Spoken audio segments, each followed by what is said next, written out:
ہے کہاں مثل تقی سید و سرور ایسا۔ بسم اللہ الرحمن الرحیم۔ پروگرام ذکر شہادت کے ساتھ میں ہوں زین العابدین۔ آج ہم نے جس عنوان کا انتخاب کیا ہے وہ مولا متقی علیہ السلام کی شہادت پر ہے۔ امام محمد تقی علیہ السلام کی سیرت پہ گفتگو کریں گے اور ان کی 25 برس کی زندگی میں انسان کیا کچھ کر سکتا ہے، لیکن ائمہ کی زندگی چاہے 25 برس ہو یا اس سے زیادہ ہو، وہ ایک تاثر قائم کرتی ہے اور وہ تا قیامت تک وہ تاثر رہتا ہے۔ تو سیرت امام کے حوالے سے ان گوشوں کا ذکر کرنے کی کوشش کریں گے جس سے ہمارے لیے کوئی میسیج ہو جس میں، تاکہ ہم کچھ آج کے دور میں اپنی زندگی میں اس کے مطابق کچھ عمل کر سکیں۔ تو یہ ہے موضوع ہمارا امام محمد تقی علیہ السلام کی شہادت کے عنوان سے، اور بہت ہی انتہائی قابل احترام شخصیات ہمارے ساتھ موجود ہیں۔ علامہ جعفر رضا علوی صاحب موجود ہیں، انتہائی قابل احترام۔ السلام علیکم۔ وعلیکم السلام ورحمۃ اور اللہ۔ بڑے ہر دل عزیز اپنے نام کے بالکل اسم با مسمہ ہے، مفتی وسیم صادق بندگی صاحب۔ السلام علیکم۔ وعلیکم السلام ورحمۃ اللہ۔ وہ جو بندگی کا آپ کے نام کے ساتھ حصہ ہے نا، وہ آپ بندگی آپ کے اطوار میں آپ کے جو افکار ہیں اور آپ کے جو اعمال ہیں وہ نظر آ رہا ہوتا ہے۔ آپ کیا کا بات حسن ہے، آپ کا حسن زن، جی اللہ مزید برکتیں عطا شکریہ آپ کے آنے کا۔ فرمائے۔ جزاک اللہ۔ اور انتہائی خوبصورت آواز، سینئر نوخواں، بڑا مقام رکھتے ہیں اس شہر میں، اس ملک میں، دنیا میں جاتے ہیں پڑھنے کے لیے، اور ہمارے آج پروگرام میں شریک ہیں مسیب رضی صاحب۔ السلام علیکم۔ کیسے ہیں مسیب بھائی؟ ٹھیک ہیں؟ اجازت ہے آپ لوگوں کی تو قبلہ سے گفتگو شروع کی جائے۔ قبلہ، ایک اتنی کم عمر زندگی اور جو کام کرنا ہے وہ احکام الہی کی حفاظت کرنی ہے، شریعت محمدی کا نفاذ کروانا ہے، دین کی حفاظت کرنی ہے، جبکہ ماحول جو ہے اس کے بالکل برخلاف ہے، اور 25 برس کی صرف زندگی ہے۔ لیکن اگر آپ اس پہ طائرانہ ایک جائزہ لیں تو ہر جگہ ہر کام میں بالکل عروج پہ نظر آ رہے ہیں امام کی شخصیت۔ اچھا، اس سے پہلے ان کے والد گرامی حضرت امام علی رضی علیہ السلام بھی، ان کو بھی اس پہ بھی بات کریں گے آگے کہ وہ کوشش ہوتی ہے ملوکیت کی کہ رشتہ داری بنا لی جائے تاکہ کچھ ہمارے لیے آسانی پیدا ہو، اقتدار کو دوام ملے۔ تو امام نے اس مختصر زندگی میں جس طرح کام الہی، شریعت محمدی اور دین کی حفاظت کا فریضہ انجام دیا، اس کے متعلق آپ کیا فرمائیں گے؟ بسم اللہ الرحمن الرحیم۔ جیسا کہ آپ نے فرمایا کہ 25 سالہ دور میں امام کو کن کن چیزوں کا سامنا کرنا پڑا، میں عرض کروں گا کہ 25 سال ہوں یا 25,000 سال، معصوم کے نزدیک، نبی کے نزدیک، امام کے نزدیک وقت کی جو حدود و قیود ہیں ان کا تعین نہیں کیا جا سکتا کہ وہ کیا کر سکتے ہیں۔ نبی اور امام کے پاس اللہ کا فضل، اللہ کی برکات، اللہ کی طرف سے جو فیوز ہیں وہ اس قدر ہوتے ہیں کہ انسان یہ کہنے پہ مجبور ہو جاتا ہے کہ یہ جو انسان ہمارے سامنے ہے یہ کوئی عام انسان نہیں، یہ انسان کامل یا نبی ہے یا امام ہے۔ امام محمد تقی علیہ السلام کی زندگی کے پہلے 2-3 ایام کا اگر آپ جائزہ لیں تو امام علیہ السلام کی جب ولادت ہوتی ہے تو ایک دم چراغ بجھ جاتا ہے اور ایک نورانی چراغ روشن ہو جاتا ہے، اور امام تقی علیہ السلام کی ولادت ہوتی ہے، اور حکیمہ خاتون سلام اللہ علیہا اور دیگر جو مستورات سامنے ہیں وہ روایات کرتی ہیں کہ ہم نے جو دیکھا کہ امام محمد تقی علیہ السلام کی پیشانی اقدس سجدے میں تھیں اور زبان سے پڑھ رہے تھے سبحان ربی الاعلیٰ و بحمدہ، اور ٹھیک 3 دن کے بعد آپ گہوارے میں تھے، جھولے میں تھے، اور آپ نے آسمان کی طرف اپنی شہادت والی انگلی کو بلند کیا اور آپ نے فرمایا اشہد اللہ الہ الا اللہ وحدہ لا شریک لہ واشہد ان محمدا عبدہ رسولہ۔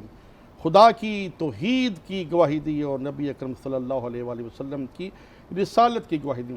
آپ نے مختصر دور میں اخلاق کریمانہ، محبت، اخوت، بھائی چارے سے، خیرات سے اور صلح و محبت کا ایک ایسا پیغام دیا، اور شریعت کے تقاضوں کو بھی آپ نے محراب و منبر سے پورا کیا ایک تنگ وقت میں، اور پھر اغیار کی طرف سے، مخالفین کی طرف سے جو کہ ایک تخت و تاج رکھنے والی شخصیات تھیں،